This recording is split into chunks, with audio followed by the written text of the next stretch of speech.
Welcome back, OHX Chronic Therapy. Y'all got to see that last therapy session. I have Dr. Cory back in the house. What's up, good doctor? Hello. Just for the record, she's not a doctor. She's my doctor. Not a doctor yet? Not a doctor yet. Okay. So in the last session, you had discussed quite a few things I'm still smoking the same joint from the last session. that were intriguing. Let's talk a little bit about your parents. You mentioned that you were very good at baseball. Yeah. But they didn't attend any of your games. How did that make you feel At the time, I didn't realize it. At the time, at the time? it just made me lose interest. And, you know, in seeking my mother's attention, I was turning doing other things. You know what I'm saying? Extracurricular after school activities. Mm-hmm. But then it came to a point that it wasn't even really that no more. I just enjoyed doing it. You know what I'm saying? I just enjoyed hitting licks, busting licks, whatever the fuck y'all niggas used to call that shit. Did that have an effect on how you played a role in your kids' lives? What? Having to go through that? Having to go through not having your parents present, Oh, hell yeah. and I'm still not really interested in sport. That kind of killed the sport. I was never really interested in sports after that. But and how did your extracurricular activity play a role in your kid's life? you talking about the trees? I don't understand what you mean by extracurricular. You doing drugs, you selling drugs, how did that affect your interaction with your children? It allowed me to get them things and it afforded me time with them. Like Chase used to spend like months with me. You know what I'm saying? Chase is my second born. He's 20 now. But Chase, he would come spend months with me, and I had this round wooden table that was low to the ground that I had sanded and stripped, and I primed it. And like he would come over, and I would just give him paint, and like for hours he would just paint on the table. You know what I'm saying? Okay. So, and he rap now. So he picked up your artistic talent. He on SoundCloud, XO Xavier. Shameless plug during my therapy session. Yes, no plugs during therapy. So, looking back on that now, you appreciate having the time spent with your children. Yeah, I mean the part of it that was drugs was my own demons too. That had nothing to do with my kid. And what demons were you dealing with?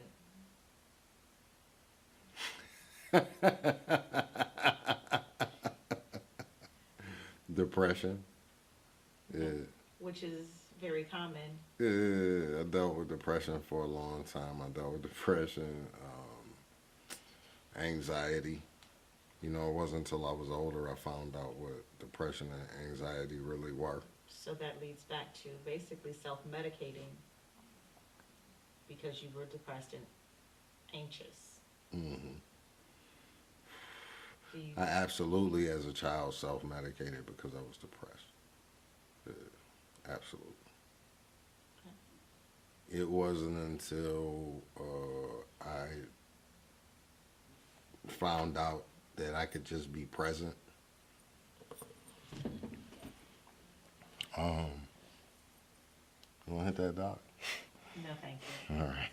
All right. It wasn't until I found out. I forget what we were talking about.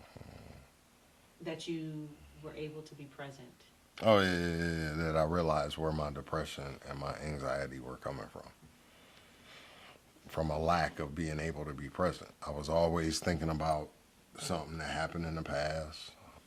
I was always worried about something that hadn't never got here, but I never enjoyed the moment that I was in. Never. Like I was always like, even if we were having a good time, as soon as the good time is over, I'm thinking about, damn, I gotta go home. I didn't clean my room. My mother gonna be yelling and shit. You know what I'm saying? Worrying. They taught me that shit early. You know what I'm saying? These are habits that I had to unteach myself. You know what I'm saying? And how were you able to do that?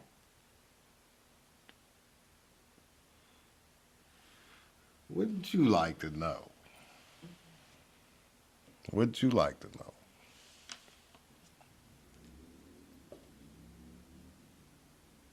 How? Yes, how were you able to do that?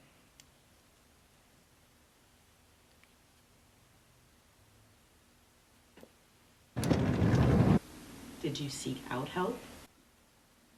No help came and sought me out. Sometimes that happens. Yeah. Oh yeah, help will come seek your ass. I would say, look, nigga, I'm help. I'm here to help. You need me.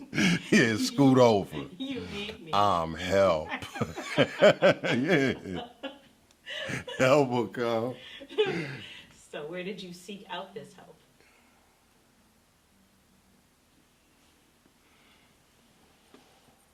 A book. I didn't seek it out, it sought me out. And I read a book, it was by Eckhart Tolle, and the book was called The Power of Now. The Power of Now. How did you know? I read it. I don't know. I drew a blank because I smoked so much weed. I drew a blank and I was thinking waiting to exhale. I'm like, why am I thinking about waiting to exhale? Because you probably needed to exhale.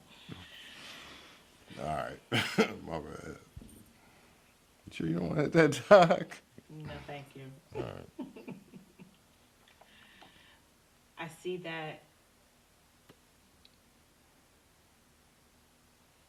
helps you some What?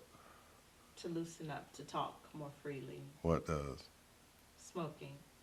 Yeah. Yeah. It relaxes you. Are you tense without it? I'm not tense without it. But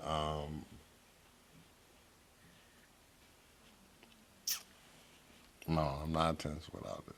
Okay. I'm pretty much like this all of this. Just what level of high am I? What levels of high are there?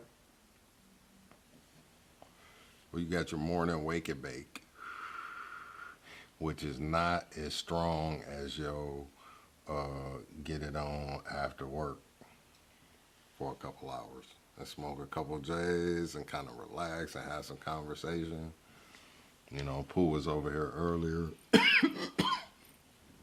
We was finishing up the Brewers Advent Calendar. Another shameless plug. I'm sorry. Make sure y'all go check them videos out.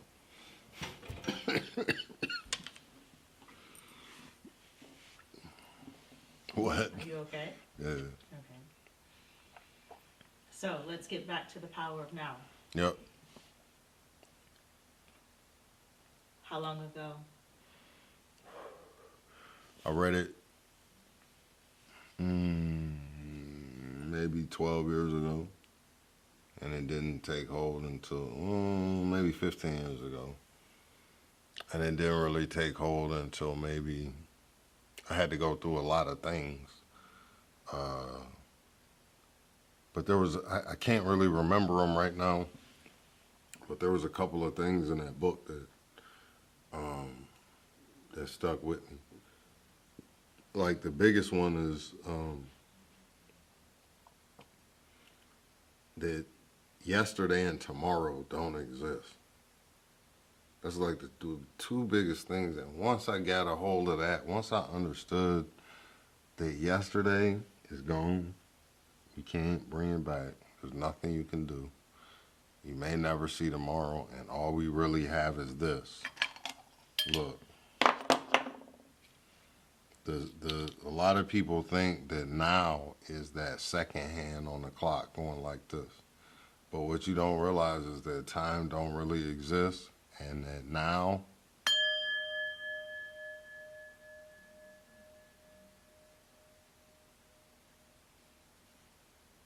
that's a moment.